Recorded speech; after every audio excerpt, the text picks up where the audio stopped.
Good morning, Mr. Jolivet. How are you? I'm doing all right, sir. Good, nice seeing you again. You too.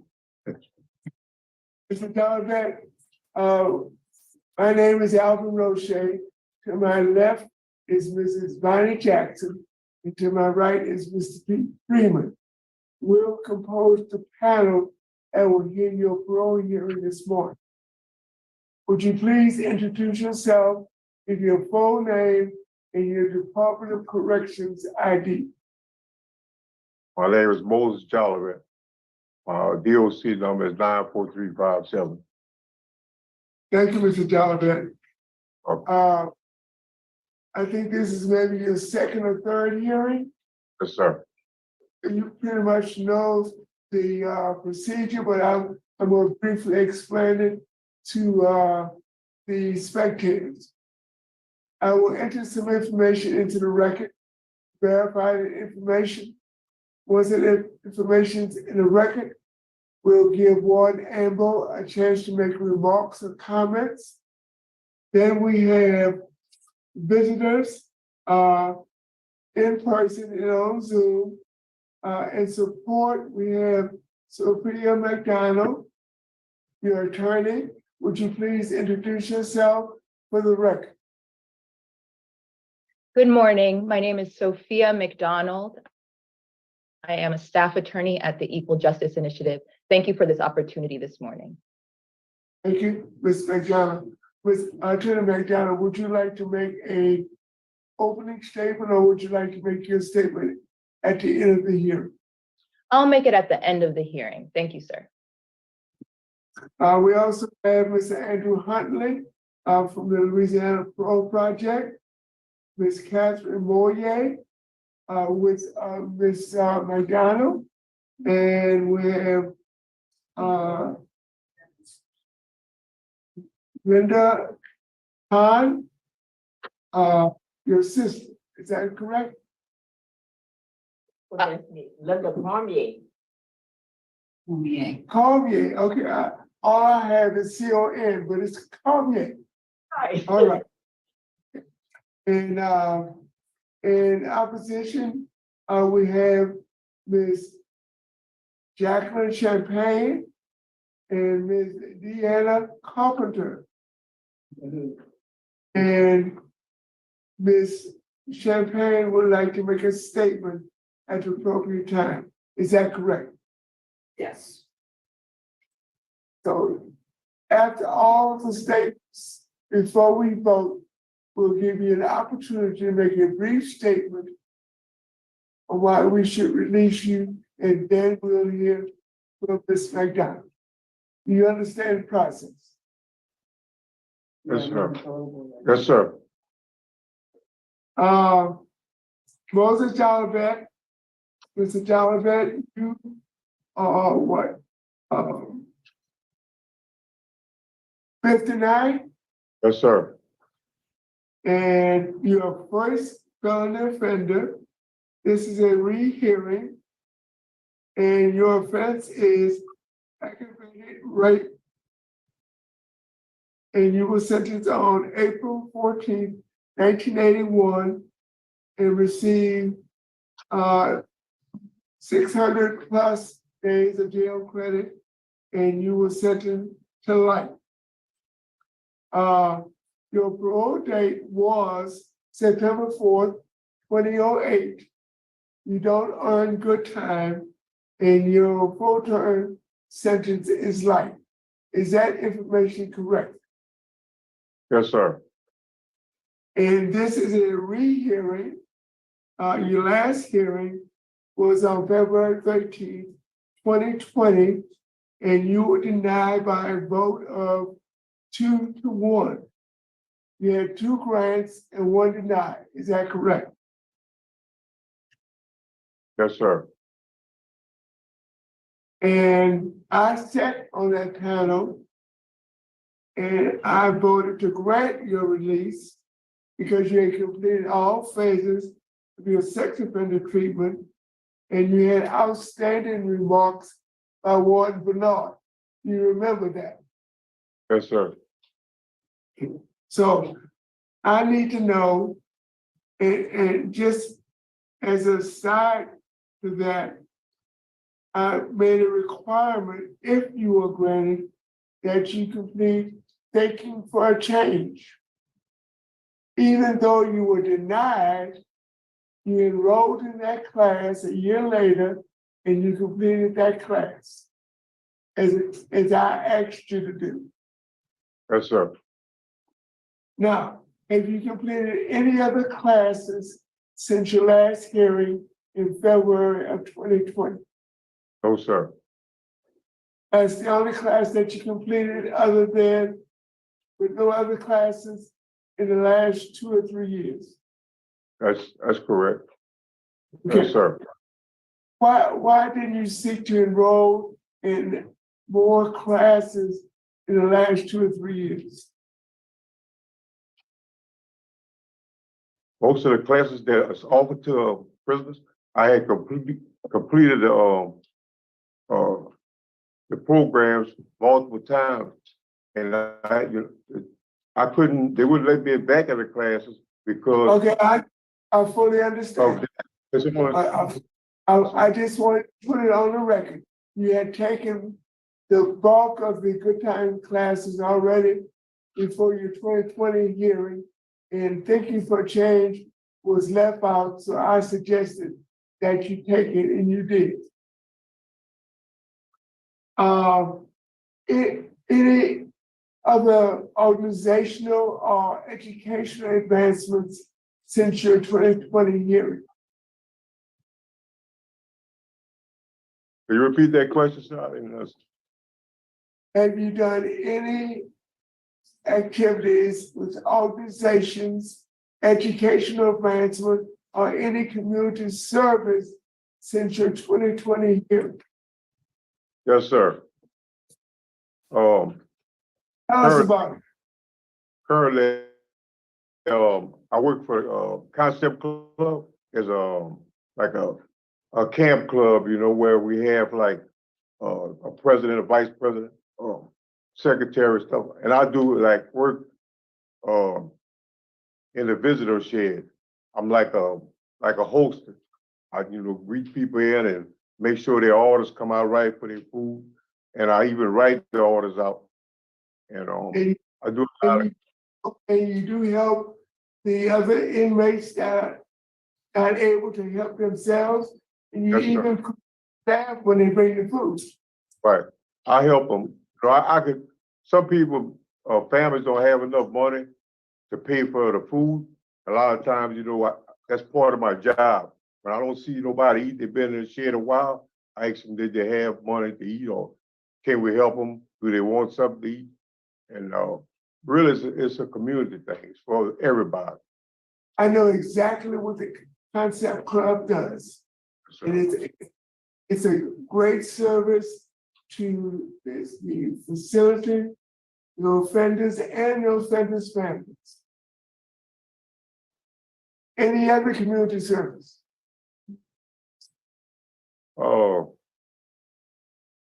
Currently, I'm a trustee. I work. I'm a file clerk, and I do a lot. I help the trustees too. I'm a trustee, and I help like trustees. They try to drip off one way or the other. I try to let them know, man, you have to get yourself straight. You really do. Or they might say the wrong thing to a person there, like a free person or something. And I'll tell them, look, you're wrong. Don't do that. And a lot of guys respect me because I've been here a while, and I'm just going to tell them straight out, what they should do. So what you trying to say, Mr. Jonathan, that you unofficially act as a mentor to the younger offenders and tell them exactly what's right and what's wrong, what they can and cannot do. Yes, sir. How's your disciplinary conduct since the last hearing? I haven't received no disciplinary conduct. My last disciplinary writer was like in 2001, and for not failing to make my bid. I didn't make my bid that day. Well, I hadn't had a disciplinary report since. Okay, let me summarize it. Your last Class B write-up was in January 1991, over 32 years ago. You got a Class A write, in, I think, 2000, and that was 23 years ago. Right. So you had a write-up in 23 years and only one minor infraction in the last 32 years. Ward Ambo, do you have any comments, concerns, observations? I have no concerns. I think Mr. Jolivet will go back into the community and be a productive citizen. Like he said, he's a trustee. He mentored to the younger offenders, and he also helped with the Concept Club. And he hasn't had a report in 23 years. The last one was a Rule 4. He completed his GED and his Tiger assessment is low. Thank you, Warden. Yes. Mr. Jolivet? Mr. Jolivet? Yes, sir. I want to inform you that you have a supporter at headquarters, Ms. Amy Richard, and she's here in support of you. Ms. Richard, would you like to speak? I would love to. If we have a third spot, I'll allow you to make a brief statement. Yes. Oh, Mr. Roche, Yes. I'm sorry. I just wanted to confirm that we have myself, Mr. Hunley, and Ms. Cormier here will be speaking. So I just want to make sure those spots are saved. That makes it 3 because the attorney. But that's all about the time. That makes it 3 because his attorney is exempt from that number. So we'll allow Ms. Richard and the other 2 speakers act Louisiana State Penitentiary to make a brief statement. Thank you. Now, Mr. Jolivet, let's talk about your transition plan. I know what your initial transition plan is, but I want to know what your transition plan is after you leave the parole project.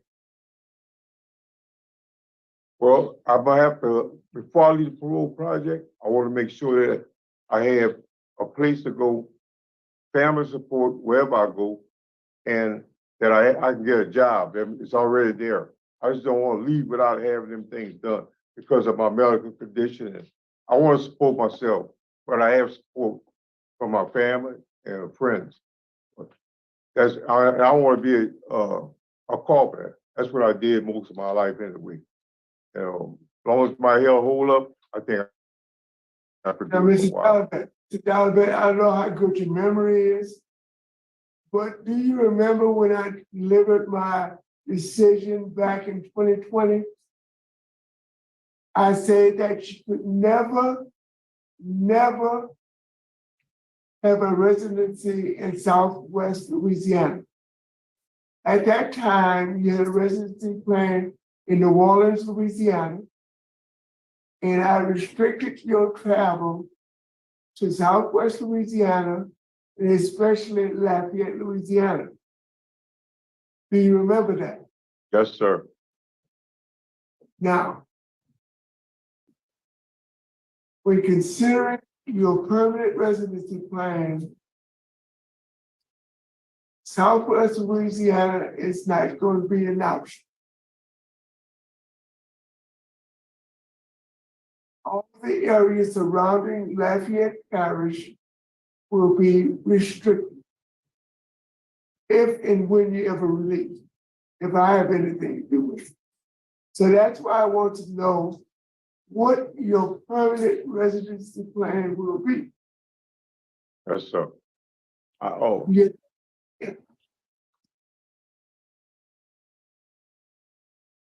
What happened to the residency plan in New Orleans, Louisiana? Well, you approved it, like, you know, I talked to Mr. Huntley and the parole project. My attorney was in contact with him, and I know him you know, he was up here a while and, he accepted me, you know, they talked and he said, I'll take you in right now, you know, whenever the bed get open, if you make parole, I'll take you in, I'll help you out. Okay, so, That's, no, Mr. Huntley will explain when he's given a chance to make a presentation. But,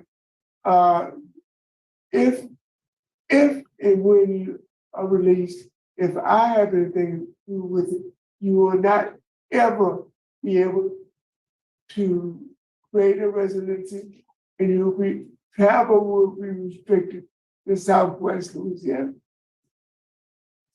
Mr. Freeman? Yes, sir. You know, Mr. Roche, has heard you before. I haven't heard before. This is the first time you've been in front of me. Tell me what was going on back then and what caused you to commit this horrific crime? not, I don't want to make an excuse that drug addiction or my age and all that had maybe do the crime or committed the crime. I take full responsibility for what I did. It was wrong. And I wish I would have knew the things I know now, you know, back then. I didn't realize that my crime didn't just affect the victim, but her family and the community. And by the way, she said, she mentioned last hearing we had that she had 2 daughters. And I didn't apologize to them either. So right now, I apologize to the victim and her daughters for what I did. And like I said, I take full responsibility.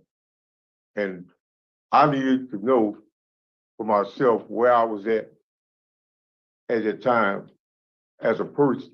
And I know I did drugs and all that, but like I say, that shouldn't have nothing to do with it. It's still my fault. I take full responsibility for the pain I caused the victim. And it's just honesty. I'm just being honest. Good, good. We won't. Let me ask you this. Was there any planning in this? Did you do some peeping time and set all this up? I saw that mentioned in the reference. Be honest. I'm honest, sir. I never approached her like that. I never done no people time or nothing like that. You know, that's something I know I would never do that anyway. But that day when the crime happened, I just was looking for a ride. Really, I wanted to carjack, and again, I'm not making this no less of what I did. That was my goal, and it's one bad decision after another. The car got bogged down, and I made a terrible decision. You know, and the victim know and I know. You know, she told me, "Don't do this." I won't tell nobody, but don't do this. And in my mind, I couldn't really process what I was doing because of my age, and don't take that as wrong, and because of the drugs. Now, I'm not making sure sugarcoating my age. I should have not done it. It doesn't matter, age or not. It's wrong. And I had to know for myself. Why I took these classes and victim awareness, it really hit home when I started getting these programs. And I realized that, man, you didn't just offend this woman, but you altered her life. You know, you changed everything in her life because of the crime I committed. And like you said, what was I thinking? That's the point. I would think. Be honest with you. You want me to be honest with you? I'm gonna be honest. How old were you? Yes, sir. How old were you? 17. Okay, and this was just random. You didn't pick this victim out. You just were looking for a ride and you were gonna carjack. Yes, sir. No, I didn't. Thank you, Mr. Freeman. Ms. Jackson? No questions. At this time, we're going to hear from, let's hear from Mr. Andrew Huntley of the Louisiana Parole Project. Mr. Huntley? Thank you. Andrew Hundley with Louisiana Parole Project, appearing on behalf of the board today to confirm that Moses Jolivet is a client of ours. And if he is to be released, he will take part in our reentry program. But larger than that, to answer the question that came up earlier as it relates to residency, we're very well aware of the concerns from his previous hearings from 2013 and 2020 as it relates to his residency. And we agree with the board's sentiment. We believe that a residence plan for Mr. Jolivet should keep him away from Southwest Louisiana. What we told Mr. Jolivet and what we suggest to the board today is that he be restricted from ever traveling west of the Mississippi River, and that he will be residing with us long-term in East Baton Rouge Parish. Due to our capacity with transitional housing and post-transitional housing, we commit to provide long-term housing to Mr. Jolivet, whether that's from being in a transitional house for a period of time and eventually in his own apartment that's owned by our organization. We commit that to the parole board. Because of his age and his current health issues, we are hoping that he will, have the opportunities to have a job, but we're also realistic and recognizing in recent history, Mr. Jolivet's health has not been as good as it has been in previous years. Now, what I would like to mention why we have agreed to assist Mr. Jolivet. One, because of the amount of time he has served, now close to 42 years of incarceration, an outstanding disciplinary record, but also an outstanding work record, and which is also complemented by comments from his work supervisors and security supervisors at the prison. It's our opinion that he's reached the sweet spot as far as the amount of time served, and having accomplished all that he can accomplish, in the prison. Finally, I'd like to note to the board that Mr. Jolivet is a juvenile lifer. As this board is aware, there is no other group that has had a better success rate after given second chances in recent years in Louisiana. And I say success rate not just by looking at recidivism rate. Yes, juvenile lifers seem to have the lowest recidivism rate, but also they're individuals who are more likely to get a job, to keep a job, and to volunteer and give back into their new communities. In summary, just want to commit to the board that Mr. Jolivet would have the total support of Louisiana Parole Project, including long-term housing. Thank you. Thank you, Mr. Huntley. Let's hear from Ms. Catherine Boyer. Ms. Boyer? No, I'm sorry, Catherine Matoyer. I'm sorry. Ms. Matoyer won't be speaking on Mr. Jolivet's behalf today. Okay, so let's hear from Ms. Cormier. I'm his sister, Linda Cormier, and I just want to say that I love my brother, the family supports him, and by him, if he can go to Baton Rouge, it's like I'm willing to support him and whatever he needs, as well as for visitation, to go see him over there. Thank you, Ms. Cormier. And my mistake, Catherine Boyer is working with Attorney McDonald. That's correct. Ms. Richard, Yes, sir. would you go up to the podium and give us your brief statement?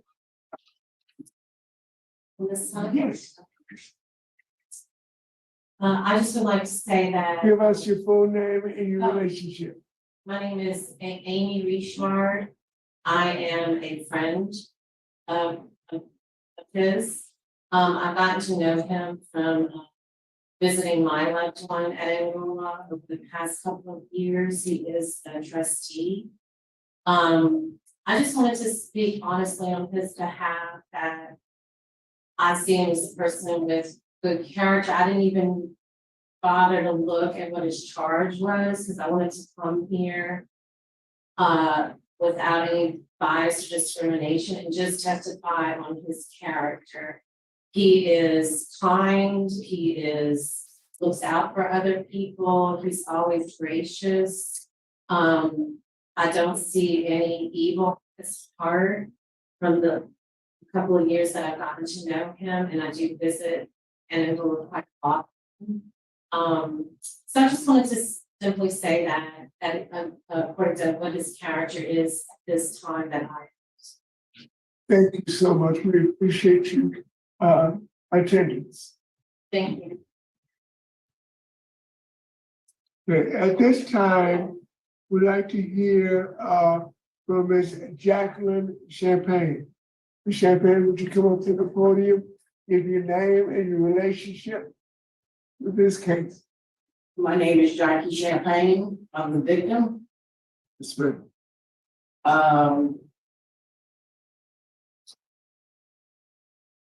I'm gonna keep coming to these hearings every time he applies.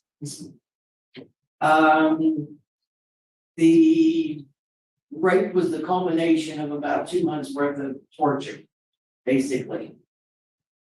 Mr. Jolivet had been spying on me. He had been peeping Tom into my house. 2 weeks before he raped me, abducted me and raped me after he took me from my house. He stole my jewelry box, which the only reason I know that he did that was because my graduation ring was in his pocket when he was picked up by the police. A lot of that jewelry that was in there was not mine. It was from my grandmother. It was my husband's grandmother. And he tore a lot of things away from me, not just my sanity and my really kind of goodwill toward people. But he wants to get out, he can get out, just don't come back to me. I don't ever want to hear his name, but every time he's gonna apply, I will be here.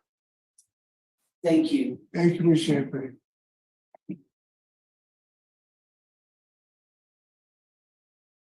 Mr. Jolivet, would you like to give us a brief statement? And then we'll turn it over to your attorney. Yes, sir. I just want to apologize again to Ms. Champagne.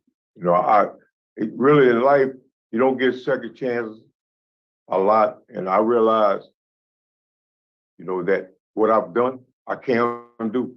I can't undo. All I can do is try my best to be a better person. And maybe, you know, she could see that I'm sincere. What I did was wrong, but I worked hard to try to be a better man, and I'm not changing that for nothing. Far as the time I served my time thinking every day about my mistake, about how I hurt another person. And like she said, you know, I really don't want to go back to Lafayette either way. And if she don't want me back there, why should I go? Which, it's a good thing. You know, I don't want to make nothing no more harder than her than already has been. I'm not a kid no more, and I realize that I'm responsible for me, and I can do better. I want to do better. And I just want to know that that's my whole life. Whatever I have left because of my liver and the problem I'm having right now, I'm gonna spend that doing good. No matter how long I have on this earth. I just want to let her know that I'm sorry. Thank you, Mr. Jolivet. Attorney McDonald? Yes, thank you. Sophia McDonald on behalf of Mr. Moses Jolivet. First, I just want to clarify that no one disputes the seriousness and the gravity of Mr. Jolivet's conduct in 1981 when he was a teenager. In 1981, at age 17, Mr. Jolivet committed a serious offense against an innocent victim. And in doing so, he harmed not only the victim, but her family and the community. And he takes full responsibility for his actions. Today, at age 59, Mr. Jolivet is a completely different person. He has matured into a deeply remorseful man that has dedicated his adult life to atoning for his past and rehabilitating himself. His demonstrated rehabilitation makes him exactly the type of person the United States Supreme Court had in mind when it required that juvenile non-homicide offenders be given a meaningful opportunity to obtain release. 42 years after arriving at Angola, Mr. Jolivet has one of the most exceptional prison records of any juvenile sentenced to life without parole at Angola. He has Class B trustee status, as he's discussed, which he's had for over 20 years. He's taken full advantage of the programming opportunities at the prison and has worked steadfastly for 13 years as a file clerk alongside free world female employees without incident. Since 1991, as the board found, he has had only one write-up, which was a reprimand in 2000 for not making his bed. Even years before Granby, Florida came down, years before he ever had a hope of going before the parole board, Mr. Jolivet obtained his GED. He was baptized. He completed all 4 phases of risk management and anger management. He has completed victim awareness multiple times, substance abuse treatment multiple times.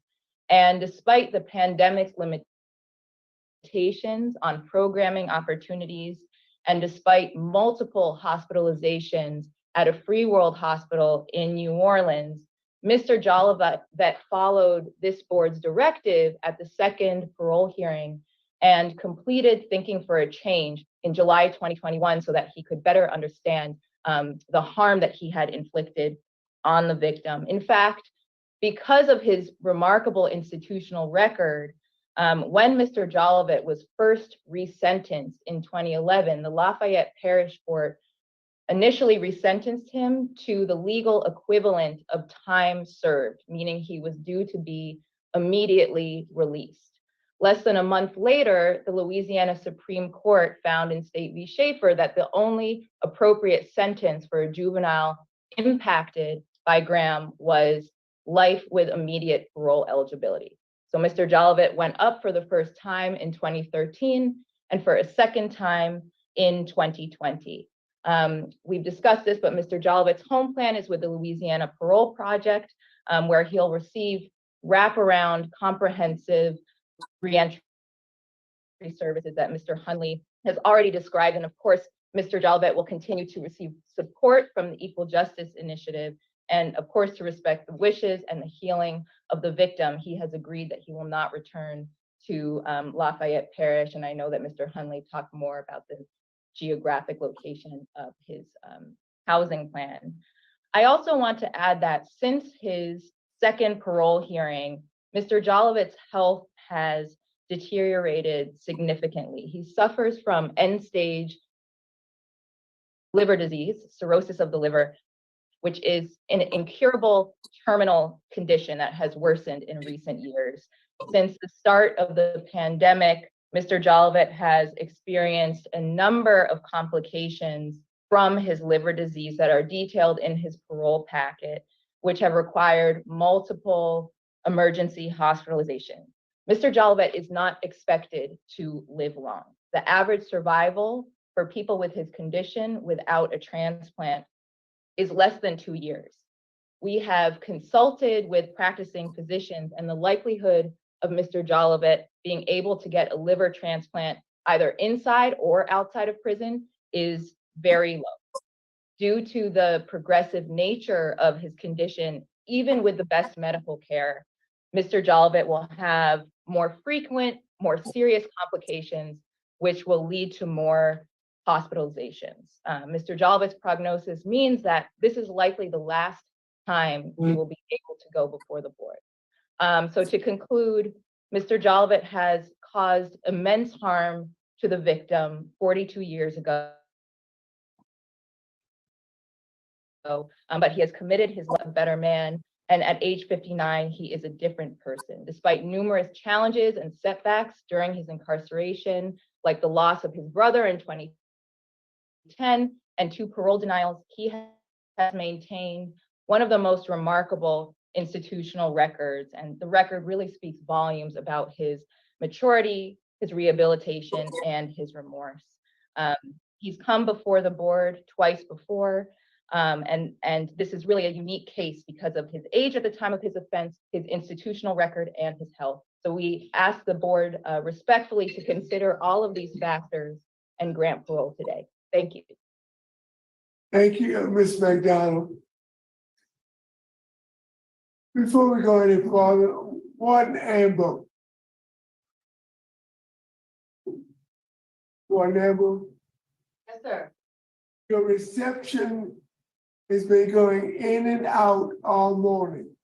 So evidently you having Wi-Fi problems? Yeah, it keeps saying that the internet is unstable. Yeah, well, it's going in and out.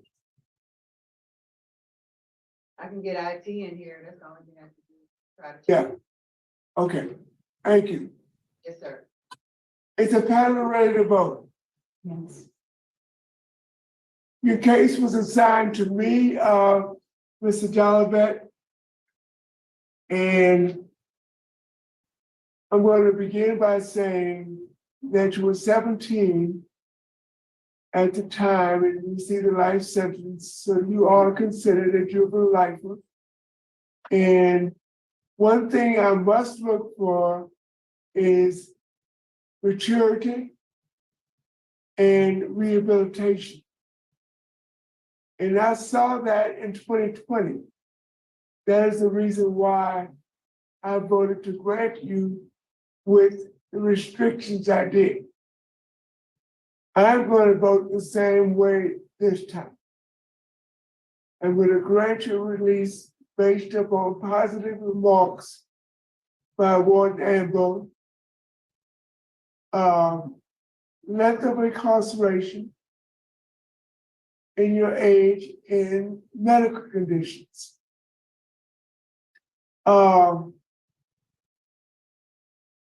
After release, you are to have a curfew from 8 p.m. to 6 a.m. You need to be out after 8 o'clock for a legitimate reason. You need to notify your parole officer or have the Louisiana Parole Project notify your officer.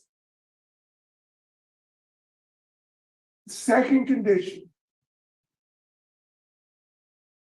I'm granting based on a commitment by the Louisiana Parole Project for a long-term residency plan, and if you're able, I'm almost sure Mr. Huntley will find some type of employment so you can be self-sustaining.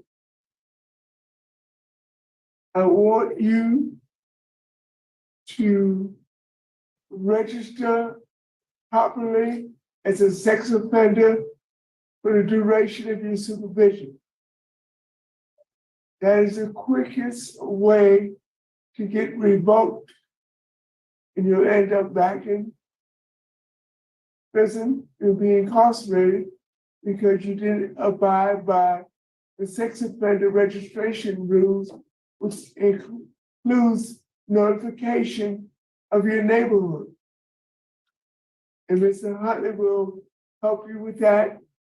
He has staff that will help you with that. But that must be done immediately after you release. The last restriction is that you are restricted from ever having a residency plan or travel within the confines of Southwest Louisiana. I'm not going to go as far as Mr. Huntley, west of the Mississippi. West Baton Rouge Parish would be okay. And you are from Lafayette, so you know what I mean when I say Southwest Louisiana. Acadia, Lafayette, St. Martin, and all St. Landry, and all parishes surrounding the parishes I just mentioned. So you know what Southwest Louisiana. Yes, You sir. understand the conditions, Yes, sir. Ms. Jackson. All right, my vote is the same for the same reason, and same conditions. Mr. Freeman. Okay, first off, I'm gonna point out to you when I was asking you those questions, I knew that graduation ring was found on you. And that's concerning to me, that you didn't fess up, that you had gone in her house before and taken that graduation ring. So you were familiar with what was going on in that residence.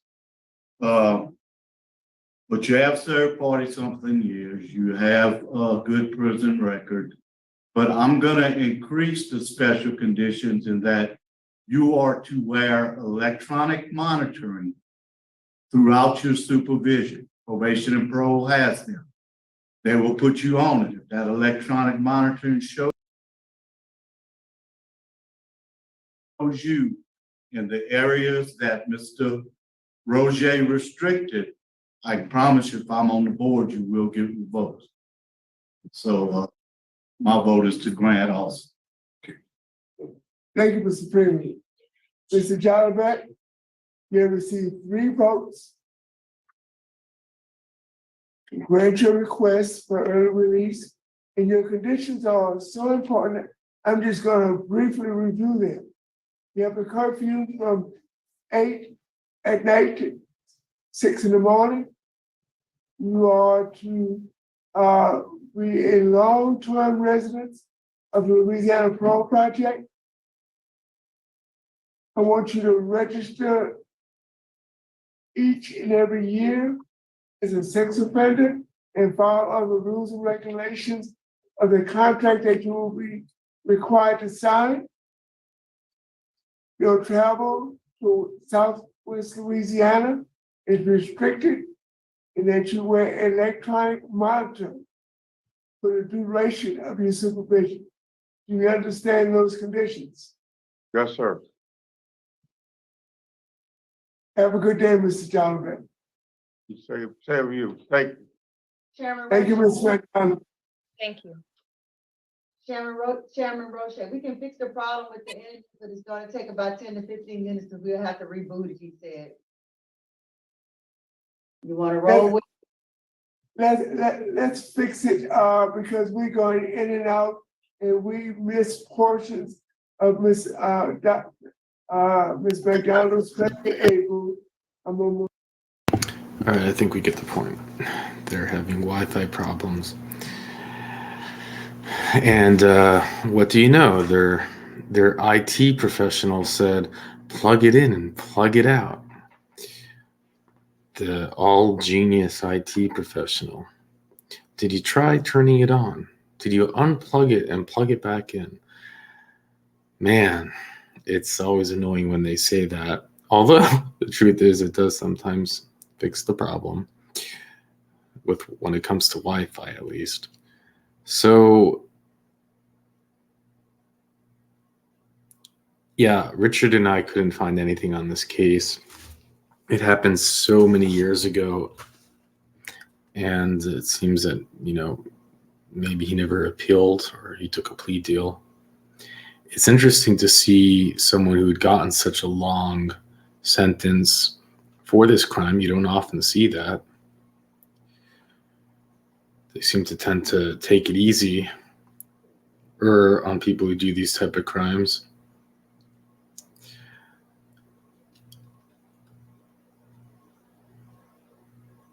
He, according to his attorney, we don't know if it's for sure true, but I guess we assume it is. Let's just assume it is. He has a really severe liver disease, and he's going to die in 2 years unless he gets a transplant.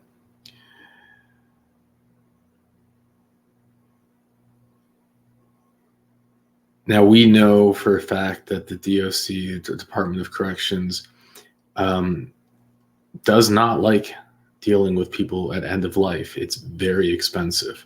So there is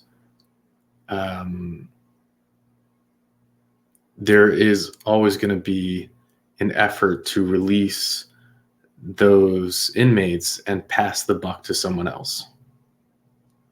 So that has a lot to do with it, possibly everything to do with it, because he lied again at his parole hearing. He did not take accountability and he lied. And we've seen it over and over and over again, with some random exceptions that are a little bit mind-boggling. And if you don't take accountability, you get locked up. And he lied. I mean, he lied at his parole hearing, and it's not the first time he lied at his parole hearing. There's a reason. Well, actually, I don't know that. The last one, apparently, he had to just take a program to get out. But maybe that was because he lied. You know, when Mr. Freeman asked him the question, and he goes on this classic rant that we have seen so many times for people who really don't get it, or at least have no idea how to articulate it. And it's hard to understand that. He's been locked up for 42 years. He's had parole hearings. He's like, how difficult is it to even fake it? He has an attorney. He has help. Like, just fake it. Put something in writing to say, I did. Just say what you did. Instead, it was, I wish I would have known what I know now. What? You mean you wish that you would have known what you know now after spending 42 years in a box? To what? To know that there's consequences for your actions? To know that you can't stalk, kidnap, and assault someone?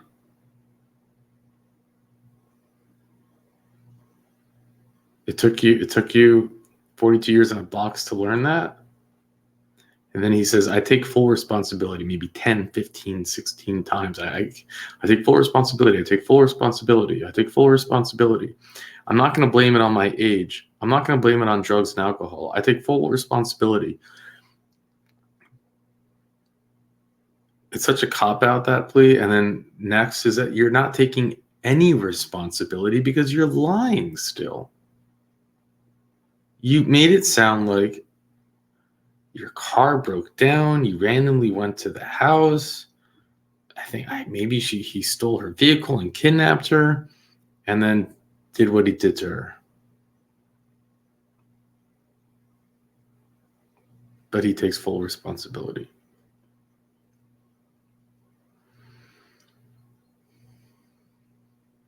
Mr. Freeman says he knew, but it's just it's not fair to get on him. It's his interview style. He's not very articulate, and he doesn't really dive deep. If it was someone else that was asking the questions, but Miss Jackson had no questions, and maybe that's because she knew it was a predetermined hearing. She just didn't want to deal with it. Usually she goes into things more, and she didn't do that. Maybe she just didn't want to play that game. Mr. Roche also already knew what was going to happen. So they just didn't care. You know what? You can lie. You can do whatever you want. This is a predetermined hearing. You could have probably said that you enjoyed it, and they would have still let you out because they don't want to deal with you dying in their prison.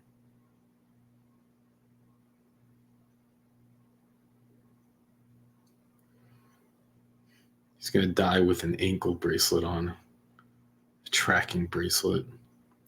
That's some way to go, huh? I wonder how it works when you're waiting in line for a liver. Does anyone know this who's watching? Is it random, or does it go by age? Are there certain criteria where they say, wait a minute, if he's out on parole, he's got a violent history, whatever. He's an inmate on parole. Does he go to the bottom of the list? I don't know how that works. I could ask ChatGPT.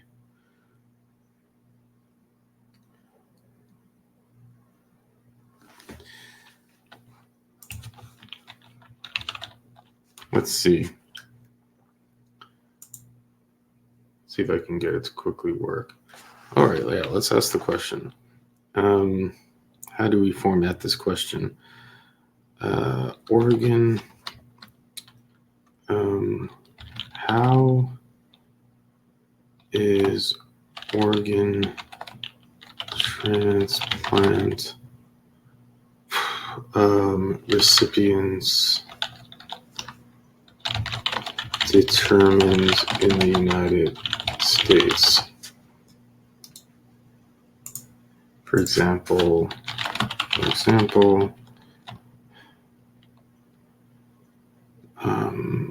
how do they screen candidates? Would a younger person get one before an older person? Would a criminal receive one at all? Let's see what ChatGPT says.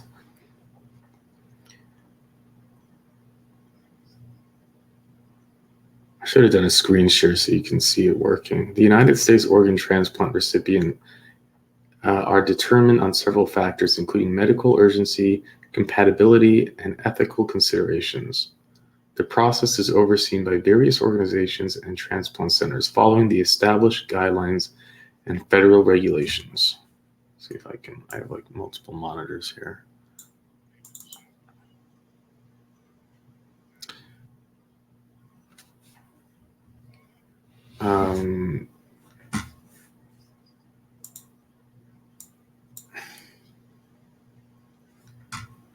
This is it. Medical. Okay, the medical urgency. So it gives now six points. Medical urgency. The severity of a patient's condition is primarily the factor in determining the eligibility for a transplant. Patients who are the most critically ill and have a higher risk of mortality without a transplant are given priority. Transplant Center uses various scoring systems such as the Model for End-Stage Liver Disease, MELD, for liver transplant, and the Lung Association scores LAS to assess the urgency. That's interesting. So they go by the urgency. Compatibility is number 2. Organ compatibility is crucial to ensure successful transplant. Okay. Number 3 is time on the waiting list. The duration a patient has been waiting for a transplant is also taken into account. Okay, these things make sense. So if you've been waiting longer, you get it first. Age. While age itself is not a sole determining factor, it does play a role in organ allocation. Younger patients may be given priority over older patients in certain cases, as they tend to have better overall health and longer life expectancies post-transplant. However, age alone does not disqualify an older patient. Medical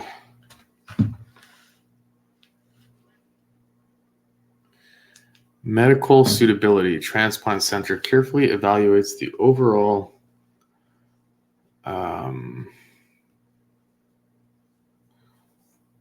medical suitability. Transplant Center carefully evaluates the overall health potential recipient to ensure the suitable candidate. Okay, so if you're healthy or not. And then ethical considerations. While criminal, okay, this is the one we were looking for. It's the final one, number 6. While criminal history is not an absolute barrier to receiving an organ transplant, certain factors such as non-compliance with medical treatment or an ongoing history of substance abuse can affect the patient's eligibility. The decision may depend on the individual circumstances and the transplant center's policies. Okay.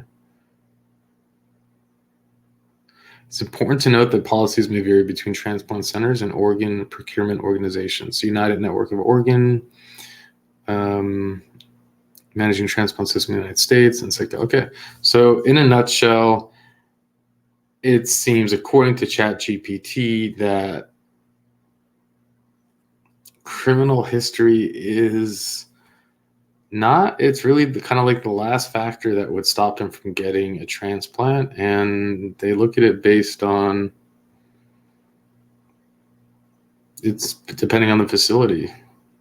So I don't know. According to this, I think it seems that he falls under really what's going to be looking out for is how long he's been on the waiting list. He was diagnosed somewhat recently, so he probably hasn't been on it very long. And then the other factors we discussed.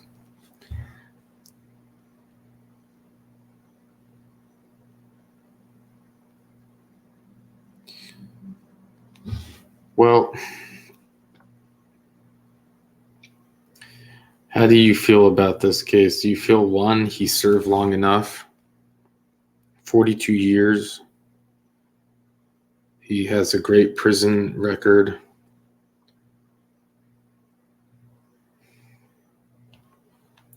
And he might die soon. Two, do you say, no, it's just, he's, regardless of what he did or said at his hearing, he shouldn't get out? Or to the idea that he just lied and is not holding accountability, that he was stalking her? He had been in for 2 months, like no one got into the details of what that meant, but it seems that there was someone stalking this woman. It seems that we know that he stole stuff from her. And then he just lied about it.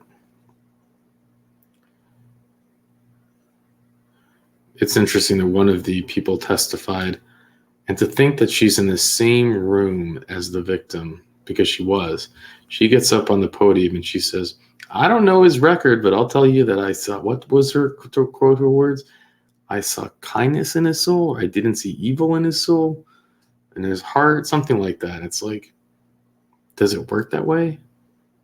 Can you see evil in someone's heart? I mean, certain people can give you the hibby-jibbies.